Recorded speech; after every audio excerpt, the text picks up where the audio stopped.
தேவ சமூகத்தில் இருக்கிறது ரொம்ப ரொம்ப சந்தோஷமான ஒரு காரியம். தயவுசெய்து காலம் குறுகிய காலமாக இருக்கிறபடினால நம்ம அதிகமாக தேவனை தேட வேண்டிய, தேவனோடு கூட இருக்க வேண்டிய கட்டாயத்தில் இருக்கிறோம். நமக்காக இல்லாட்டினாலும் மற்றவர்களுக்காக கூட நாம் தேவ சமூகத்தில் இருக்க வேண்டிய கட்டாயத்தில் இருக்கின்றோம். ஸோ இந்த நாளில் ஒரு சில பேர் நம்பிக்கையே இல்லாமல் வந்திருக்கலாம், நம்பிக்கை இழந்து வந்திருக்கலாம், சோர்ந்து போய் வந்திருக்கலாம், களைத்து போய் வந்திருக்கலாம். ஏன்னா நைட் ப்ரேயரில் நாங்கள் கேட்டோம், சலித்து போய், இங்கே ஒரு சலிப்பு, சலித்து போய் வந்திருக்கலாம், கண்ணீரோடு கூட இருக்கலாம். ஆனால் இந்நிலை மாறும். ஒரு ஆமேன் இல்லை. நான் தினமும் உங்களுக்கு ஒரு என்னம்மா சொல்கிறது, ஒரு சின்ன இது போட்டுட்ருக்கேன்ல, அதில் கடந்த நாட்களில் ஒன்று போட்டிருந்தேன். வாசிங்க நல்லா. A believer shines when he is refined. புடமிட்டால் தான் நீ பிரகாசிப்பாய் அப்படின்னு போட்டோன்னா அநேகர் பார்த்துருக்க மாட்டீங்க. ஆனால் ஒரு சில பேர் பார்த்துருக்காங்க. பார்த்ததில் ஒரு விசுவாசி என்கிட்ட, ஏன் எவ்வளோ தான் புடமிடுறது சொன்ன வார்த்தை, ஐயோ எத்தனை தடவை தான் புடமிடுறது அப்படின்னு கேட்டாங்க. கர்த்தருக்கு ஸ்தோத்திரம்.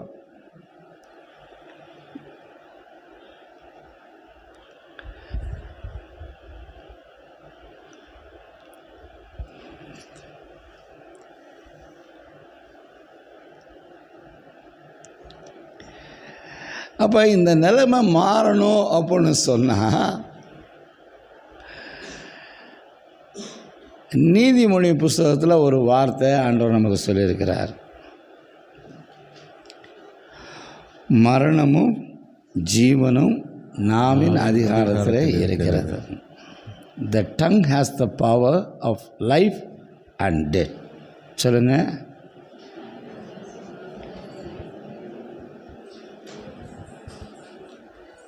Mind it, our word is so powerful.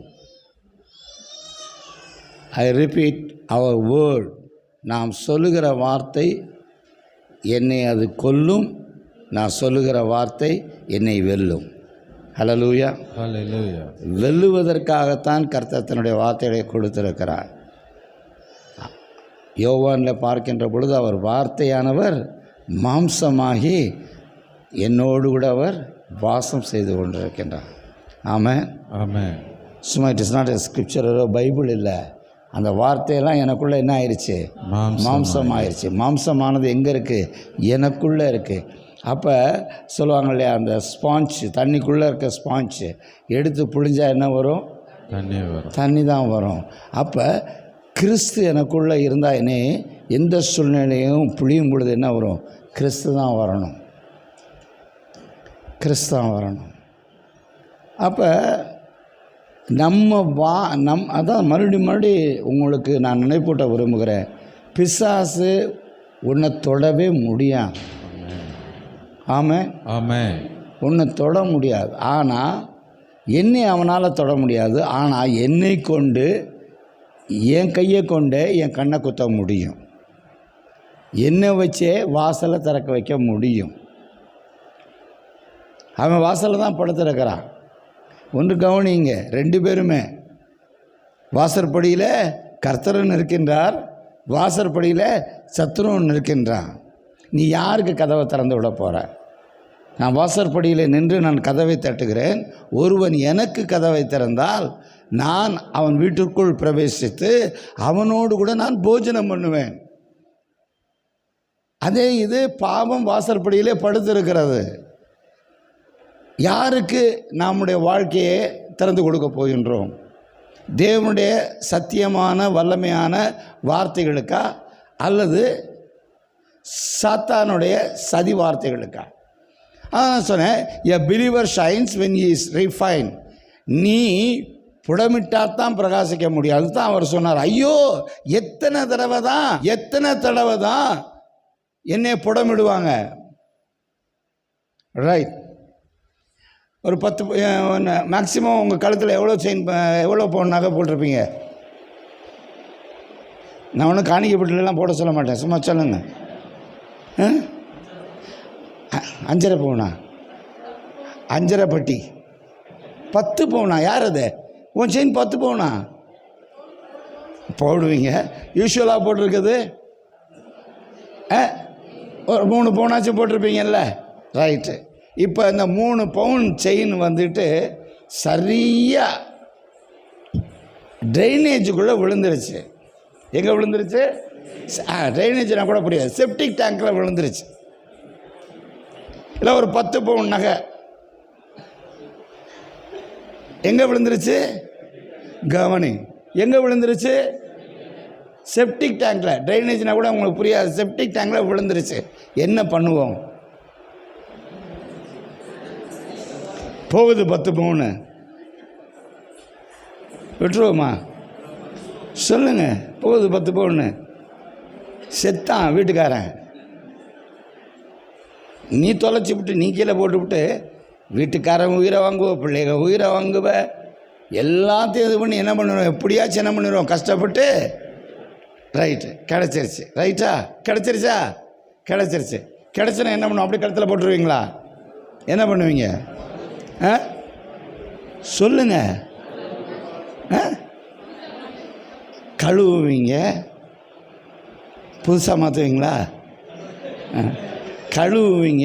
அதுவும் கரெக்ட் தான். ஒரு பக்கம் கழுவுவீங்க, கழுவிக்கிட்டே இருப்பீங்க. எத்தனை தடவை கழுவினாலும் கழுவிட்டு அப்புறம் யோசித்து பார்த்து அப்புறம் போட்டுருவோம்.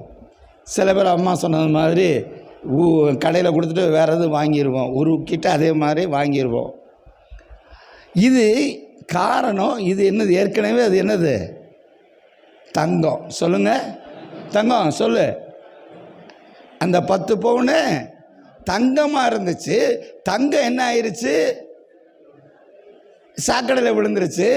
அதனால் அந்த தங்கத்தை ரொம்ப நம்ம கஷ்டப்படுத்த வேண்டியதில்லை. லேசாக தண்ணி ஊற்றி, இல்லை நல்லா நிறைய தண்ணி ஊற்றி, எவ்வளோ தண்ணி ஊற்றணுமோ ஊற்றுறதெல்லாம் ஊற்றிட்டு எடுத்துடுறோம். ஏன்னா அது என்னது? ஆனால் இங்கே புடமிடுறது எதுன்னு சொன்னால் தங்கம் இல்லை, தாது. ஆமென். ஹலோ, நம்மளாம் தங்கம் ஆகணுன்றது தகப்பனுடைய விருப்பம். ஹல்லேலூயா. நல்லா கவனித்து கொள்ளுங்க.